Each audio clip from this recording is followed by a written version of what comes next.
antigen spesifik, sistemik, dan mempunyai sistem memori. Artinya begini, jadi sistem imun adaptif ini sangat spesifik terhadap satu antigen. Jadi antigen satu dengan antigen yang kedua misalnya kalau dia berbeda maka responnya juga berbeda. Yang kedua sifatnya adalah sistemik. Jadi kalau kemarin kalau innate itu kan hanya di jaringan yang terinfeksi. Nah, nanti kalau yang adaptif itu dia masuk ke dalam sistem sirkulasi atau aliran darah. Kemudian dia mempunyai sistem memori, artinya nanti setelah bekerja selesai menghabiskan atau mengeliminasi antigen, maka sel imun ini harus mati, tetapi dia menyisakan sel memori. Sehingga apabila ada antigen yang sama itu masuk kembali, maka dia akan langsung merespon. Jadi tidak mulai dari awal lagi, tetapi langsung merespon. Tapi kalau yang ini kemarin kan tidak ya. Jadi semua antigen yang masuk kalau ini itu responnya adalah fagositosis pokoknya. Kemudian yang kedua dia hanya ada di jaringan dan tidak menghasilkan sel memori. Setelah antigen selesai ya dia harus mati. Sehingga nanti kalau ada antigen lagi yang masuk apakah itu sama ataukah antigen itu berbeda, responnya tetap sama. Fagositosis, kemudian terlokalisir di jaringan, selesai mati. Itu yang ini. Kalau yang adaptif ada antigen, maka antigen ini akan direspon, responnya bisa dia akan nanti menghasilkan antibodi atau menghasilkan aktivasi dari sel innate, kemudian dia masuk ke dalam aliran darah untuk mengeliminasi semua antigen. Kalau sudah selesai, mati, tetapi dia akan meninggalkan sel memori. Ya, itu yang berbeda. Kemudian sistem imun adaptif ini juga ada dua macam. Jadi ada yang humoral, ada yang seluler. Kalau yang humoral itu diperantarai oleh antibodi. Sedangkan kalau selulernya diperantarai oleh sel B limfosit dan sel T limfosit. Apa yang disebut dengan antigen? Jadi antigen itu suatu substans yang apabila masuk ke dalam tubuh ini dapat memobilisasi sistem imun dan memprovokasi terjadinya respon imun ya. Ya biasanya antigen tadi itu dia merupakan komponen yang ukurannya besar, kemudian kompleks, ukurannya besar dan bukan molekul yang kompleks maksud saya ya. Jadi hanya ukurannya besar dan bukan molekul yang kompleks. Kemudian ada yang disebut dengan komplit antigen. Jadi betul yang disebut antigen murni ya.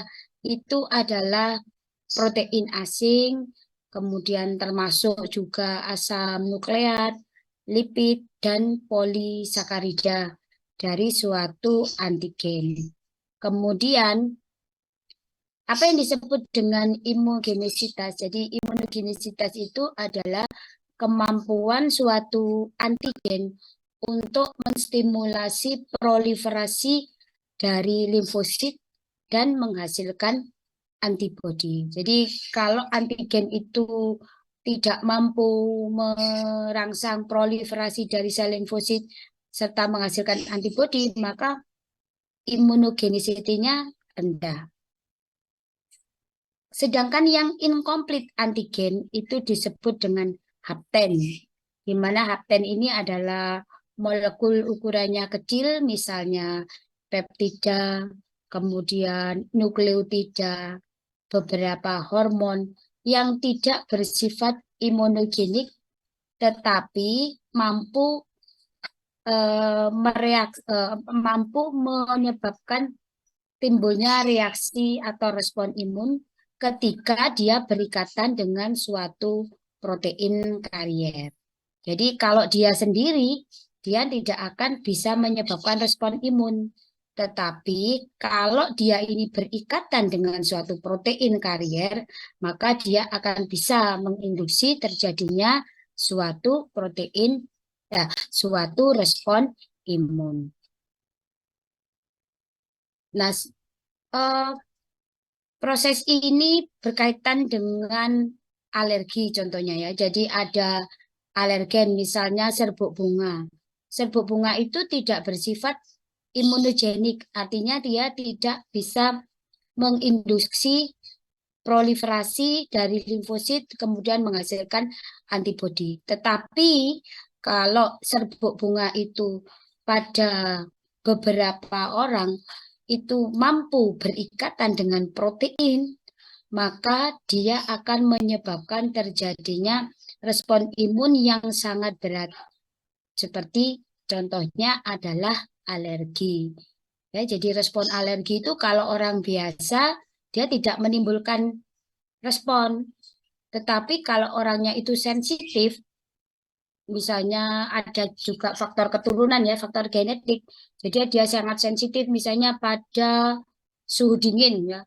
Beberapa orang pada suhu dingin tidak terjadi apa-apa, tetapi pada pasien A misalnya dia kena suhu dingin, maka suhu dingin tadi itu akan mengaktifkan protein karier sehingga dia akan memicu terjadinya reaksi alergi yang berlebihan. Maka dia akan menyebabkan sesak nafas, kemudian mungkin batuk atau pilek. Contoh dari hapten, contohnya adalah serbuk bunga, kemudian debu, deterjen, atau kosmetik. Apa yang disebut dengan antigenik determinan? Jadi antigenik determinan itu adalah antigen yang dipresentasikan ya. Jadi antigen yang ada di permukaan dari suatu mikroba misalnya, di mana antigen ini mampu mengaktifkan limfosit untuk dia menyebabkan terbentuknya antibodi. Jadi kalau suatu bakteri dia tidak mempresentasikan antigen determinannya di permukaan, maka dia tidak akan dikenali oleh makrofag. Karena dia tidak dikenali oleh makrofag, otomatis makrofag tidak bisa mengenalkan kepada limfosit. Sehingga limfositnya juga tidak bisa aktif, maka tidak akan terjadi respon imun. Tetapi kalau suatu mikroba tadi itu mengeluarkan antigen permukaannya atau antigen determinannya, kemudian antigen tadi itu dikenali oleh makrofag, maka dia akan berikatan dengan reseptor yang ada di makrofag seperti yang kemarin sudah dijelaskan ya. Begitu dia berikatan dengan reseptor di makrofag, maka dia akan ditelan oleh makrofag, kemudian dihancurkan. Nah, sebagian akan dipresentasikan oleh makrofag untuk dibawa ke kelenjar limfe sehingga dia akan bisa berkenalan dengan limfosit T atau limfosit B. Maka kalau dia sudah dikenalkan oleh makrofag, baru limfosit tadi bisa mengaktifkan dirinya. Nah, antigen determinan tadi itu harus dikenalkan oleh makrofag dalam bentuk APC. Nanti ya ada penjelasan tersendiri. Jadi APC ini nanti yang akan mengaktifkan limfosit sehingga limfositnya itu berproliferasi, kemudian dia bisa membentuk antibodi atau membentuk aktivasi dari sel-sel fagosit. Contoh suatu substansi yang tidak mempunyai efek immunogenicity itu adalah contohnya adalah plastik ya. Jadi kalau misalnya tubuh kita diberikan misalnya plastik, contohnya itu IUD. IUD itu adalah suatu alat yang dimasukkan ke dalam rahim ibu untuk mencegah terjadinya kehamilan. Nah, komponen dari IUD itu ada plastik, kemudian di ujungnya ada tembaga. Nah, tembaga ini sebenarnya fungsinya adalah untuk spermatisid. Jadi dia akan menghasilkan ion Cu12 sehingga apabila ada spermatozoa yang masuk ke kavum uteri, maka dia akan mengalami pecah membran selnya karena ada radikal bebas dari Cu12. Sedangkan plastiknya ini yang dibuat untuk membawa atau menempelkan dari kuprum ini sifatnya non immunogenicity, artinya dia tidak bisa atau tidak mempunyai antigen determinan, sehingga dia tidak dikenali oleh makrofag ataupun dikenali oleh sel limfosit, sehingga dia tidak menimbulkan respon imun. Walaupun ada ya IUD yang bentuknya spiral, jadi memang dari plastik saja yang berbentuk spiral itu sampai seumur hidup tidak diambil. Kalau kuprum yang koper T itu masih diambil 5 tahun. Tapi kalau yang spiral itu sampai seumur hidup tidak diambil. Nah, karena dia tidak menimbulkan efek imunogenicity tadi karena dia tidak mempunyai antigen determinan. Nah, ini antigen determinannya. Jadi kalau ada antigen, kemudian dia mempresentasikan antigen determinannya. Nah, antigen determinan ini nanti akan berikatan dengan antibodi untuk diinaktifkan. Kalau dia tidak bisa berikatan dengan antibodi, maka dia tidak akan dikenali antigen tersebut. Sehingga dia misalnya dia bisa berkembang dengan cepat untuk menimbulkan kerusakan. Contohnya misalnya pada pasien-pasien dengan HIV ya. Antigennya ada, dia mempresentasikan antigen determinannya. Tetapi karena sistem imunnya itu tidak berespon, jadi dia tidak mengenali antigen determinan ini, maka dia berkembang biak dengan cepat, menimbulkan kerusakan dari jaringan, kerusakan dari organ tanpa bisa dikendalikan atau dilawan oleh sistem imun.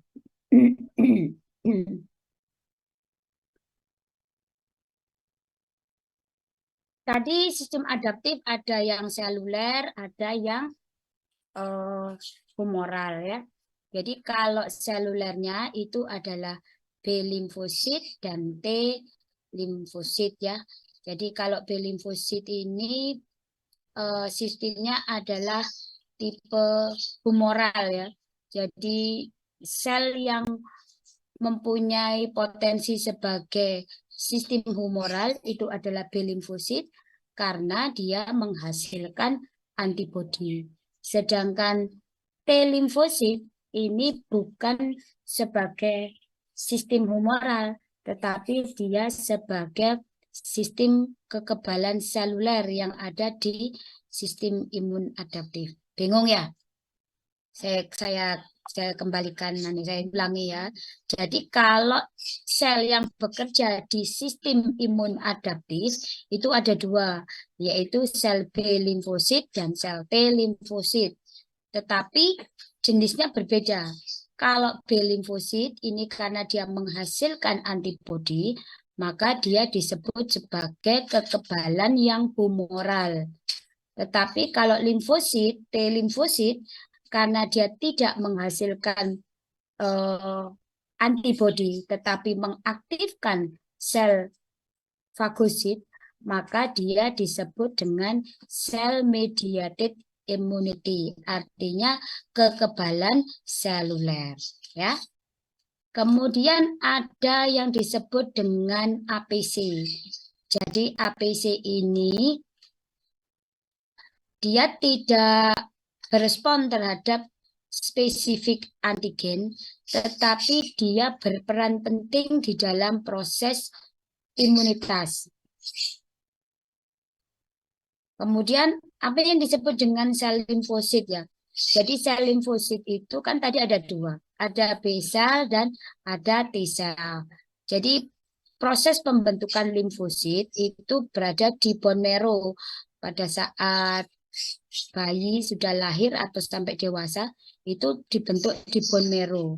Kemudian ini sifatnya masih naif, artinya dia belum mempunyai kekebalan terhadap antigen-antigen dirinya sendiri atau antigen asing. Maka dia harus dikenalkan dengan antigen dirinya sendiri supaya dia tidak menyerang dirinya sendiri. Maka untuk proses maturasi dari B limfosit itu tetap berada di bone marrow, sedangkan kalau maturasi dari T limfosit itu berada di di organ namanya timus, ya. Nah, setelah nanti dia berkenalan dengan self antigen, maka dia mampu mengenali self antigennya, maka dia disebut sebagai B limfosit yang matur atau T limfosit yang matur. Nah, ini proses maturasinya. Jadi awalnya sel limfosit tadi baik B limfosit maupun T limfosit kan dihasilkan di sumsum tulang. Kemudian untuk proses maturasi, kalau T limfosit masuk ke timus, maka dia akan dikenalkan oleh sel-sel dikenalkan dengan antigen self atau antigen dirinya sendiri. Nah, kalau sudah, maka dia akan menjadi T limfosit yang matur. Maka dia akan masuk ke dalam jaringan limfoid. Kalau misalnya ada antigen, maka sel T limfosit inilah nanti yang akan melakukan kerjaannya sebagai respon imun seluler.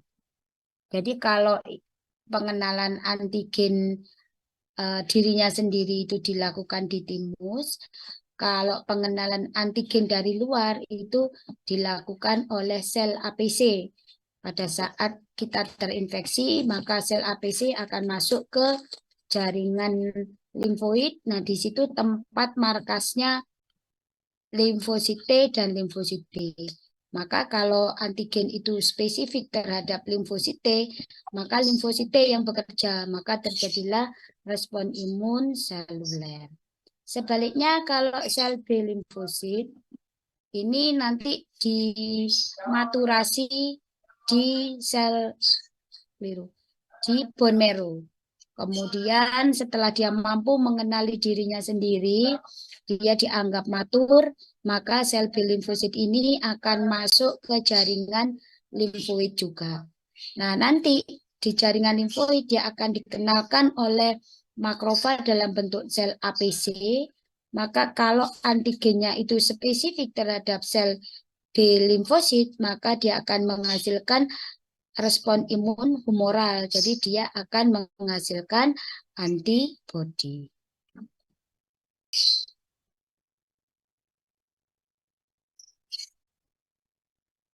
Ini adalah bagaimana sel T limfosit ini mengalami maturasi di timus, ya. Jadi kalau tadi dia dikenalkan dengan self antigen, maka ada dua hasil sebenarnya. Apakah dia mengalami negative selection atau positive selection. Artinya apa? Kalau negative selection, maka sel T tadi itu tidak mengenali antigen, ya. Sehingga dia berikatan sangat kuat dengan antigen self-nya. Nah, kalau dia berikatan sangat kuat dengan antigen self-nya, maka dia harus mati. Tidak boleh hidup. Kalau dia hidup, nanti dia akan menyebabkan autoimun. Jadi negative selection ini kalau dia berikatan sangat kuat dengan self antigen, maka dia harus mati. Namanya negative selection. Sebaliknya, kalau positive selection, dia berikatan lemah dengan self antigen. Dengan ikatan yang lemah ini, maka dia akan menyebabkan terjadinya imunokompeten atau self-toleran. Jadi, dia tidak berespon terhadap self-antigen. Itu yang disebut dengan imunokompeten atau self-toleran. Ya, jadi maturasi dari sel limfosit ini dilakukan di timus, maka dia akan dikenalkan dengan self antigen. Hasilnya, kalau dia berikatan sangat kuat dengan self antigen, maka harus dia mengalami negative selection. Artinya sel limfosit tersebut harus mati. Karena kalau tidak akan terjadi autoimun. Yang kedua adalah dia berikatan sangat lemah terhadap self antigen, maka dia tidak akan menimbulkan respon imun terhadap sel antigen atau yang disebut dengan imunokompeten dan self toleran. Maka dia akan dianggap matur atau sudah lulus gitu ya, sehingga dia mengalami positive selection. Jadi dia nanti yang akan berkembang terus.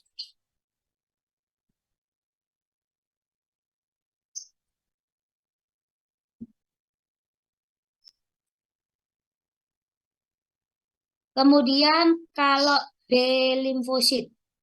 Jadi kalau B limfosit tadi juga sama, dia akan mengalami negatif selection dan positif selection ya. Nah, kadang-kadang negatif selection tadi itu lolos. Harusnya kan dia mati ya, tapi dia ini lolos. Nah, kalau misalnya negatif selection itu lolos, maka dia harus mengalami yang disebut dengan editing reseptor atau rearrangement dari reseptor. Jadi dia harus berubah reseptornya, dengan demikian dia menjadi tidak aktif ya. Sementara kalau yang tadi negatif selection tadi, dia harus mengalami kematian. Kemudian kalau dia berikatan dengan lemah, maka dia akan mengalami imunokompeten dan self toleran. Ya, jadi sama.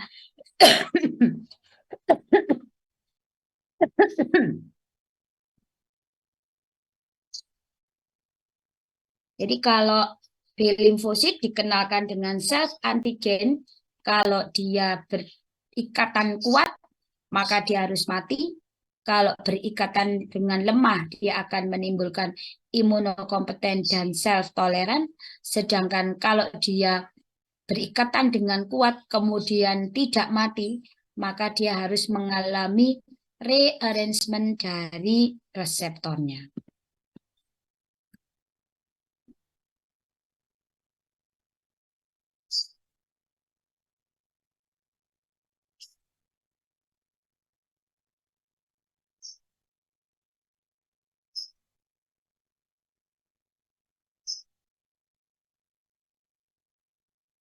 Kapan B sel atau T sel itu mengalami imunokompeten? Artinya dia tidak berikatan atau tidak berespon terhadap suatu antigen ya. Itu apabila dia tadi apa namanya berikatan dengan self antigen secara lemah tadi ya. Jadi dia hanya mengenali self antigen itu secara lemah, maka dia akan berubah menjadi self toleran atau imunokompeten. Kemudian yang kedua, apabila dia berikatan dengan antigen yang tidak mempresentasikan antigennya. Jadi antigen yang tidak mempunyai antigen determinan ya. Maka kalau dia berikatan dengan B limfosit atau T limfosit, maka T limfositnya tidak akan berespon atau yang disebut dengan self toleran. Ini sama ya, jadi proses pematangan dari B limfosit dan T limfosit. Jadi limfosit yang dihasilkan oleh bone marrow yang masih sifatnya imatur itu nanti akan dibawa ke timus untuk limfosit T-nya. Kemudian dia akan berikatan dengan self antigen. Kalau dengan ikatan yang sangat kuat, maka dia akan harus mati atau mengalami negative selection. Kalau dia berikatan dengan lemah, maka dia akan mengalami positive selection karena dia bersifat imunokompeten. Kemudian dia akan masuk ke jaringan limfoid di perifer, kemudian dia akan nanti dikenalkan oleh APC dengan antigen dari luar. Kemudian dia akan menjadi aktif sehingga dia akan masuk ke dalam sistem sirkulasi. Kalau sudah bekerja selesai, maka dia akan menghasilkan sel memori dan dia sendiri akan sebagian besar akan mati, hanya meninggalkan sedikit sel memori yang selalu beredar di dalam sistem sirkulasi. Sebaliknya yang B, limfosit dihasilkan di bone marrow. Kemudian dia akan dikenalkan dengan self antigen tetap di bone marrow. Kemudian kalau dia berikatan dengan kuat, dia harus mati. Kalau berikatan dengan lemah, maka dia akan mengalami imunokompeten. Kalau dia berikatan kuat tapi nggak mati, maka dia harus mengalami rearrangement dari reseptornya sehingga menjadi imunokompeten. Kemudian masuklah dia ke sistem limfoid yang ada di perifer. Jadi markas dari sel limfosit itu ada di jaringan limfoid perifer. Kemudian nanti kalau ada antigen yang dikenalkan oleh APC, maka dia akan aktif masuk ke dalam sistem sirkulasi untuk mengeliminasi antigen. Kemudian kalau sudah selesai, dia akan mematikan dirinya sendiri dan meninggalkan sedikit sel memori yang ada di dalam sistem sirkulasi untuk misalnya dia ketemu dengan antigen yang sama, dia akan langsung menimbulkan respon. Untuk sistem imun adaptif ini tahapannya seperti ini. Kalau kemarin kan sistem imun innate itu begitu ada antigen, maka dia kan akan pertama kali dia harus melewati lini pertamanya adalah epitel barrier, kemudian protein-protein antibakteri. Kemudian kalau dia sudah melewati tahap itu, masuk lagi, maka dia akan masuk ke jaringan sub epitel ya. Maka di situ ada sel-sel fagosit, misalnya ada sel dendrit, sel NK sel, makrofag, kemudian juga B limfosit dan T limfosit yang masih naif. Kemudian kalau ternyata dia masih kemudian ditambah dengan sistem komplement dan mediator inflamasi untuk melakukan proses fagositosis. Kalau ternyata masih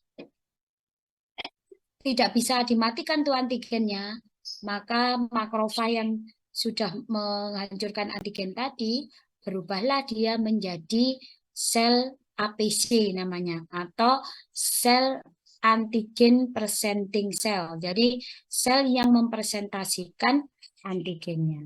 Nah, ini terjadi setelah 6 jam pasca infeksi. Jadi kalau 0 sampai 6 jam itu yang bekerja adalah innate. Nah, kalau antigennya tidak bisa dieliminasi oleh sistem imun innate, maka setelah 6 jam makrofag akan mengenalkan antigennya dalam bentuk APC.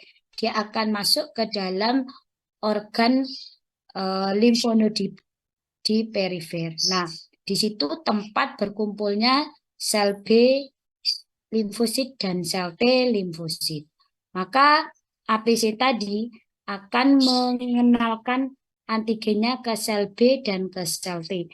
Namanya adalah antigen recognition atau pengenalan antigen. Nah, setelah dikenalkan dengan antigen tadi, maka sel yang berespon, apakah itu sel T atau sel B, tergantung dari antigen yang dikenalkan, maka terjadilah namanya proliferasi dan diferensiasi yang disebut dengan fase aktivasi dari limfosit. Nah, limfosit di sini nanti akan bertambah banyak, kemudian dia akan berdiferensiasi. Artinya dia akan berubah menjadi sel plasma atau sel T sitotoksik.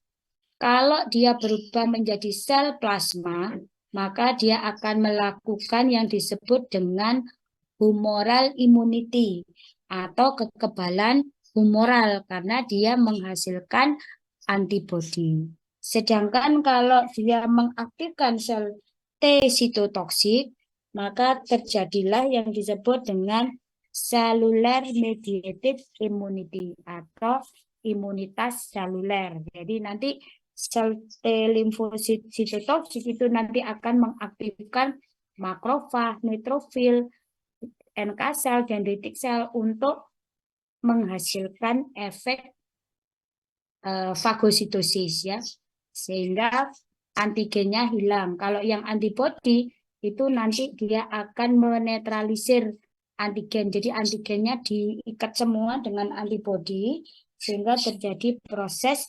netralisasi. Nah, setelah terjadi proses netralisasi oleh antibody atau eliminasi antigen di mana sel-sel yang mengalami infeksi tadi itu difagositosis oleh sel fagosit dan antigennya selesai, maka terjadilah proses yang disebut dengan pembentukan sel memori. Jadi sel limfosit T maupun sel limfosit B banyak yang mati dan dia akan meninggalkan sel memori. Ini adalah mekanisme dari respon imun adaptif ya. Jadi yang pertama adalah pengenalan antigen. Kemudian tahap yang berikutnya adalah aktivasi dari limfosit. Jadi limfositnya mengalami proliferasi, diferensiasi. Kemudian yang ketiga adalah eliminasi antigen, apakah dalam bentuk antibodi atau dalam bentuk seluler. Nah, setelah terjadi proses eliminasi antigen, maka terjadilah proses pembentukan sel memori. Ini terjadi sampai berapa lama?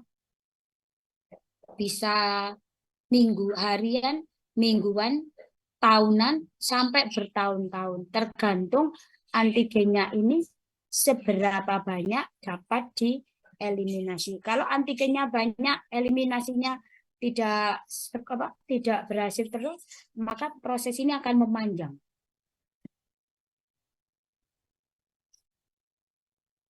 Berikutnya adalah apa yang disebut dengan antigen presenting cell. Jadi antigen presenting cell tadi itu adalah sel yang mampu mempresentasikan antigennya. Siapa saja? Yang pertama adalah sel dendrit, kemudian makrofag, dan sel B yang sudah aktif. Kemudian apa perannya? Jadi tadi kan ada antigen ya. Antigen, maka antigen tadi itu kan akan masuk ke dalam tubuh makrofag. Nah, setelah masuk kan dia akan dihancurkan. Maka sebagian dari antigen yang tadi dihancurkan itu akan dikeluarkan di permukaan sehingga nanti akan bisa dikenali oleh sel T. Kemudian setelah dia mampu membentuk antigen yang sudah dikenalkan di permukaan tadi, maka dia akan menuju ke limfonodi yang ada di perifer, di mana di situ tempat berkumpulnya sel B dan sel T.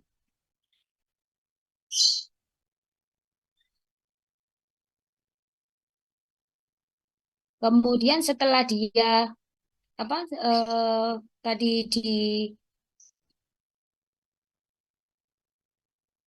setelah dia dikenalkan tadi ya,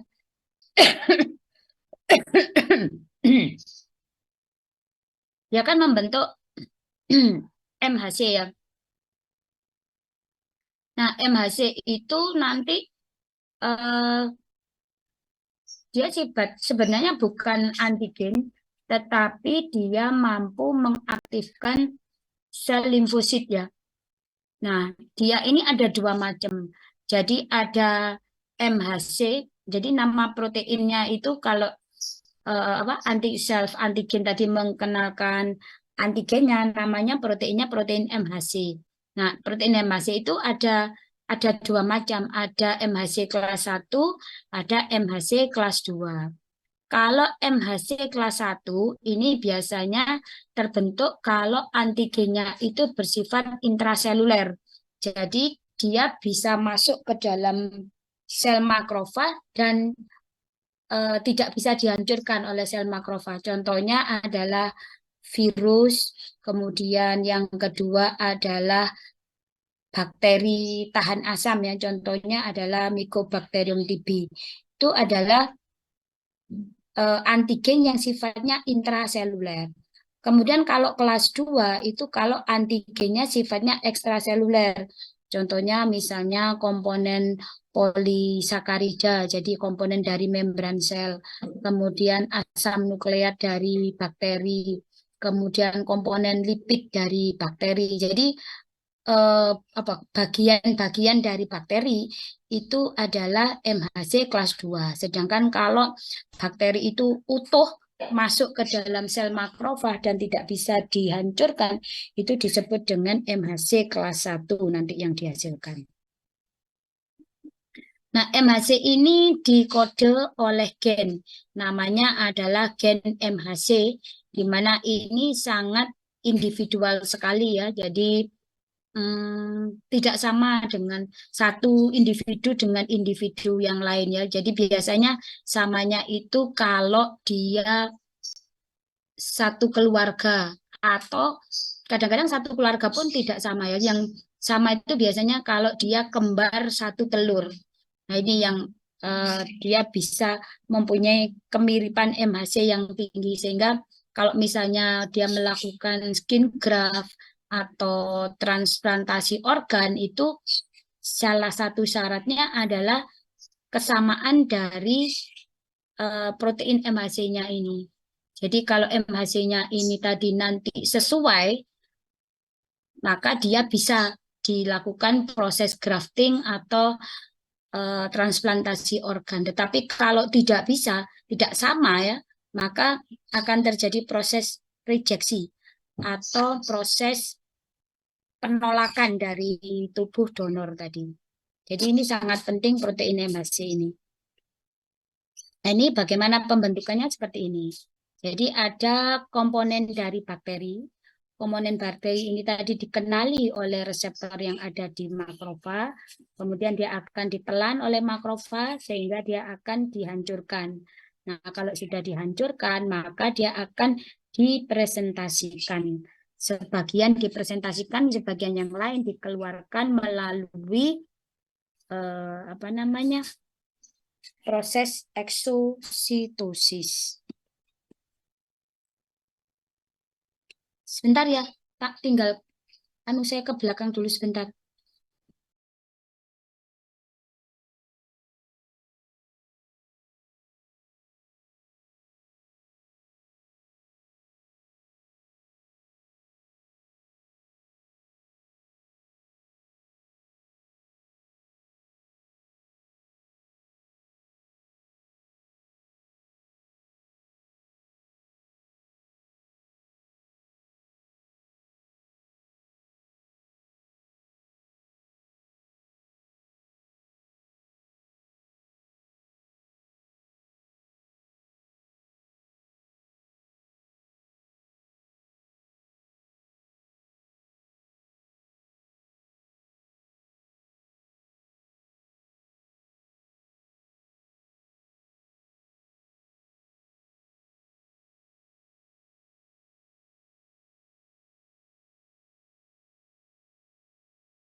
Saya lanjutkan ya.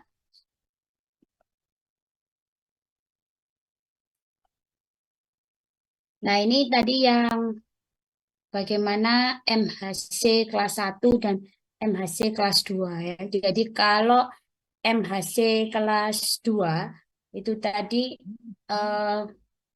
APC-nya itu memperkenalkan antigen yang MHC kelas 2 antigen yang ekstraseluler ya. Jadi dia akan mengenalkan antigen yang ekstraseluler ke T limfosit CD4. Nah, nanti setelah dia berkenalan dengan T limfosit CD4, dia akan proliferasi T limfositnya. Proliferasi bertambah banyak, kemudian berdiferensiasi menjadi sel B limfosit. Sel B limfosit akan menjadi sel plasma, kemudian sel plasma yang menghasilkan antibodi.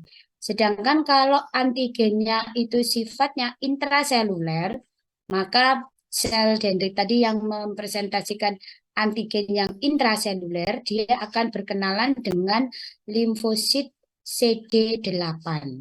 Kemudian nanti sel limfosit CD8 ini nanti akan berproliferasi, dia akan mengaktifkan sel fagosit, misalnya makrofag, neutrofil, sel dendrit, untuk aktif kembali melakukan proses fagositosis dari antigen. Jadi kalau antigennya itu intraseluler, nanti responnya adalah keliru.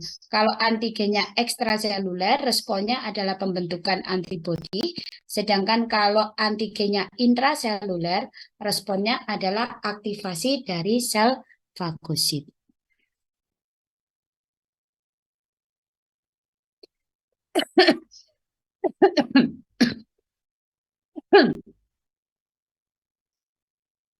Jadi sistem imun adaptif tadi itu merupakan sistem imun yang bekerja setelah sistem imun innate. Jadi dia menggunakan sel limfosit, apakah itu B limfosit atau sel T limfosit. Kemudian dia juga membutuhkan APC untuk memperkenalkan antigen yang dapat mengaktifkan limfosit tadi. Kemudian nanti akan terjadi respon yang spesifik. Apakah itu responnya menghasilkan antibodi ataukah responnya adalah untuk memfagosit antibodi. Nah, respon tadi itu kemampuannya tergantung dari kemampuan dia berikatan dengan APC tadi. Kemudian kemampuan dia berkomunikasi dengan sistem imun yang lain. Jadi misalnya setelah dia berikatan dengan APC, maka kan tadi dia harus proliferasi, diferensiasi. Nah, ini kan dia harus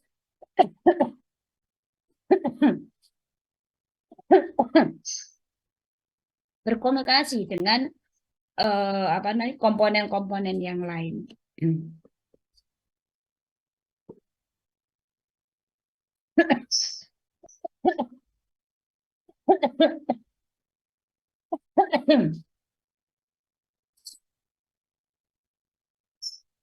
Kalau humoral, respon humoral tadi, jadi kalau antigennya itu adalah ekstraseluler, kemudian antigen tadi diperkenalkan oleh APC, maka dia akan mengaktifkan CD4 limfosit.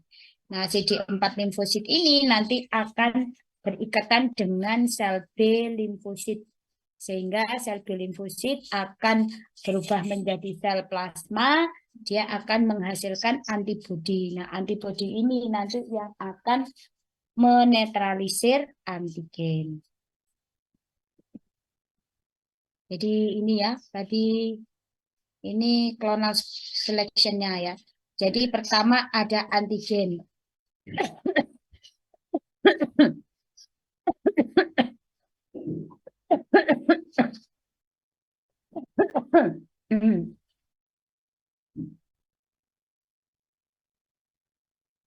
antigen ini harus berkenalan dengan sel B limfosit, artinya proses recognition ya. Nah, setelah dia berkenalan, maka sel B ini nanti akan mengalami aktivasi, maka dia akan berproliferasi. Jadi jumlahnya semakin banyak. Setelah berproliferasi, dia akan berdiferensiasi menjadi sel plasma yang menghasilkan antibodi. Nah, antibodi ini yang nanti akan bekerja untuk menetralisir antigen. Setelah antigennya habis, maka dia harus mati sel plasmanya, maka dia akan meninggalkan sel memori. Ini adalah bagaimana sel B tadi aktif kemudian menghasilkan antibodi. Ini sama mekanismenya ya. Jadi ada komponen dari bakteri. Komponen dari bakteri ini nanti dikenali oleh sel B yang masih naif. Maka dia akan bekerja sebagai APC. Nah, sel B yang naif tadi nanti akan berikatan dengan sel B limfosit ya. Sel B limfosit kemudian dia akan berproliferasi, berdiferensiasi, menghasilkan antibodi. Nah, antibodi ini nanti akan menyebabkan pertama misalnya dia akan berikatan dengan antigen, terjadi proses netralisasi.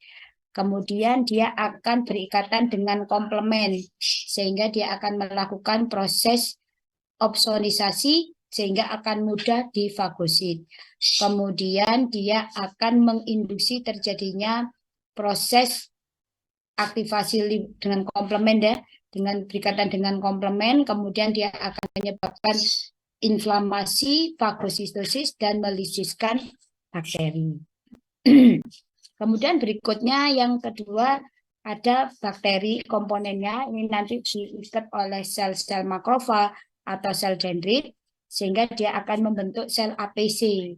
Karena dia komponen bakteri atau ekstraseluler, maka dia akan mengikat CD4 ya, CD4 T limfosit, sehingga dia akan mengeluarkan mediator-mediator inflamasi. Nah, mediator-mediator inflamasi ini nanti akan menyebabkan terjadinya proses inflamasi, kemudian juga menghasilkan antibodi, kemudian dia juga akan mengaktifkan bakteri-bakteri sel-sel fagosit untuk membunuh bakteri.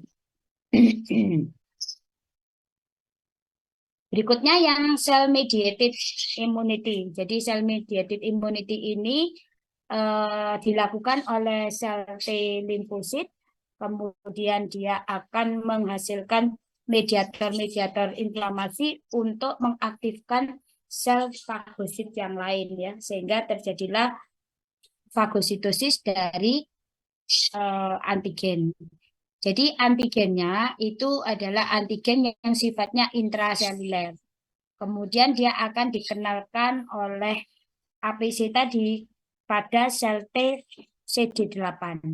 Kalau sel T CD8 yang dikenalkan, maka sitotoksik limfosit akan mengalami proliferasi, kemudian dia akan mengaktifkan sel-sel fagosit yang lain ya, sehingga dia akan terjadilah proses fagositosis. Kemudian dia juga akan menghasilkan sel memori CD8 kalau antigennya sudah selesai dieliminasi. Selain itu, dia juga bisa mengaktifkan CD4. Kalau dia mengaktifkan CD4, maka dia akan menyebabkan proliferasi dari sel B limfosit. Maka sel B limfosit tadi juga akan menyebabkan pembentukan antibodi untuk proses eliminasi antigen. Setelah selesai proses eliminasi, maka dia akan menghasilkan sel memori. Ini yang disebut dengan mekanisme bagaimana sel T tadi bisa mengeliminasi bakteri yang sifatnya ekstraseluler. Sel memori tadi itu setelah dihasilkan, maka dia akan berada dalam jangka waktu yang panjang di dalam aliran darah. dan dia bisa mengenali antigen yang sama apabila dia terpapar lagi. Misalnya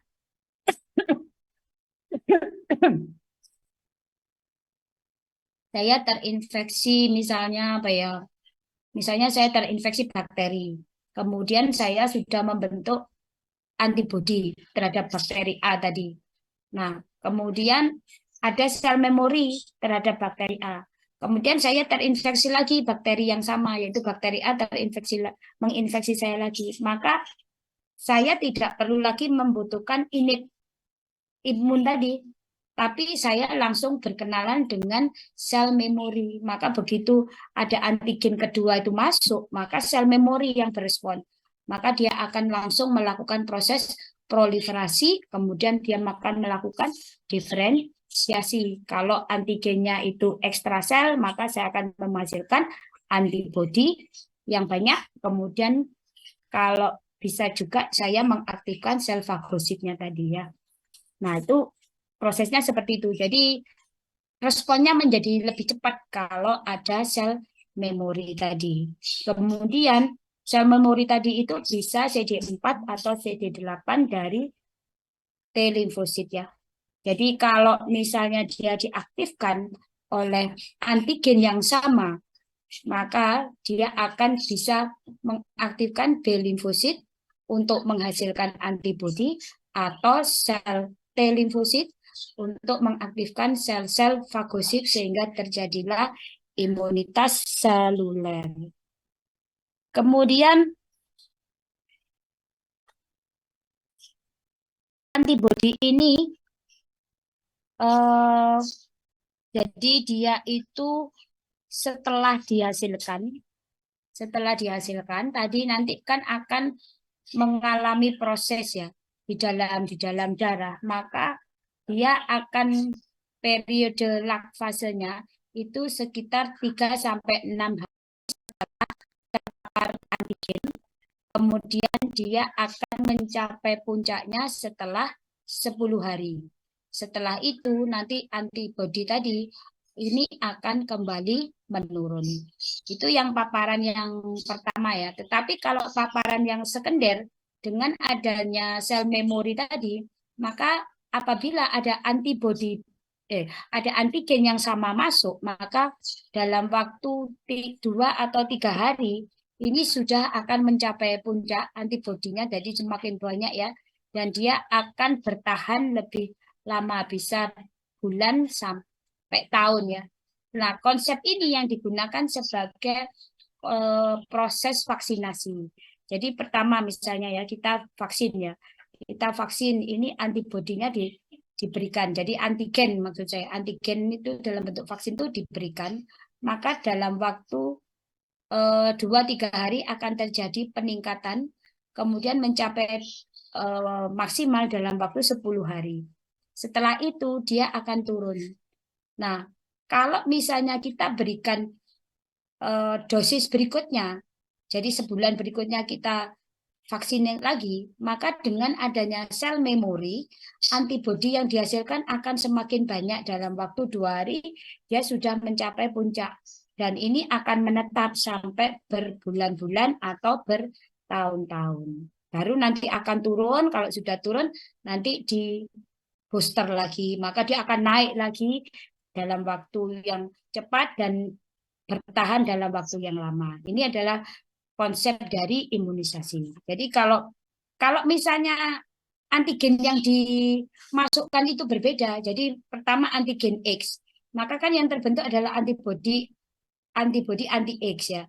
Nah, kalau misalnya yang dimasukkan berikutnya itu adalah antigen Y, maka dia tidak akan mengalami seperti ini karena dia dianggap benda asing yang baru, sehingga dia harus melalui proses lagi, proses dari awal. Jadi proses seperti ini, kayak yang biru ini, ada antigen X, kemudian dia terbentuk antibodi, kemudian dipaparkan dengan antigen X lagi, maka akan langsung dia akan naik antibodinya terhadap X. Tetapi kalau dia dipaparkan dengan antigen Y, maka dia baru membentuk antibodi anti Y. Jadi dia responnya dianggap sebagai antigen baru lagi. Nanti kalau di sini di hari ke-56 ini disuntik dengan antibodi Y, maka dia akan berespon yang sama seperti yang biru. Nah, tipe dari imunitas itu ada imunitas yang acquired atau yang pemberian ya. Jadi yang acquired ini ada dua, ada natural, ada artifisial. Kalau natural ini jadi alamiah secara aktif dan pasif. Kalau yang aktif ini bisa karena proses infeksi yang tidak sengaja. Jadi misalnya pas pandemi COVID ya, kalian terinfeksi apa namanya virus COVID-19. Nah, ini kalian terus punya kekebalan, maka disebut dengan natural acquired yang aktif karena kalian tubuh kalian dipaksa untuk menghasilkan antibodi karena terinfeksi secara alamiah. Kemudian ada yang pasif. Nah, kalau yang pasif ini berarti tubuh kita diberikan antibodi yang sudah jadi secara pasif. Jadi misalnya antibodi ibu yang diberikan ke janin melalui plasenta atau melalui ASI. Ini yang disebut dengan antibodi yang natural tetapi pasif. Ya, yang natural yang kita dapat tetapi pasif. Kemudian ada yang artifisial. Jadi kalau artifisial tetapi aktif itu contohnya adalah pada saat kita divaksin. Jadi pada saat kita divaksin COVID kemarin virus COVID yang sudah dimatikan itu dimasukkan ke dalam tubuh kita sehingga tubuh kita menghasilkan antibodi. Ini namanya aktif yang artifisial. Sedangkan kalau yang pasif artifisial itu apabila tubuh kita diinjeksi antibodi. Contohnya misalnya kita digigit ular, maka supaya tidak terjadi apa namanya bisa ular itu menjalar ke seluruh tubuh, maka kita diberikan antibodi anti bisa ular. Jadi itu adalah antibodi yang sudah jadi yang langsung dimasukkan ke dalam tubuh kita. Namanya adalah pasif artifisial. Nah, ini ada referensi yang saya gunakan, bisa kalian baca di sana ya. Ada pertanyaan? Halo? Bil, Bil? Iya, saya. Bil? Bil? Belum ada, dokter. Nanti, anu, iki apa? Karena iki Joko Joko, garapan iki. Wis ya, karena pertanyaan. Belum ada, dokter. Kalau tidak ada pertanyaan, sudah absen? Oh, sebelumnya mungkin minta permisi sebentar untuk absen screenshot, dokter.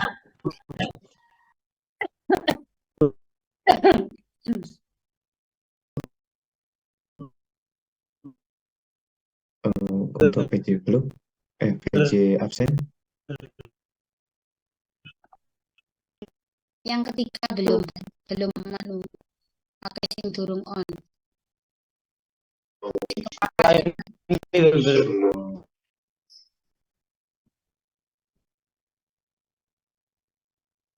Yang satu yang sudah banyak.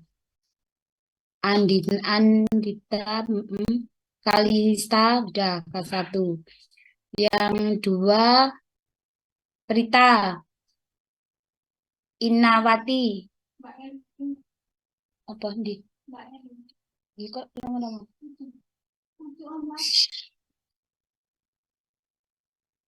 Terus sampun 3 sudah. Terima kasih. 4 yang banyak yang belum ya.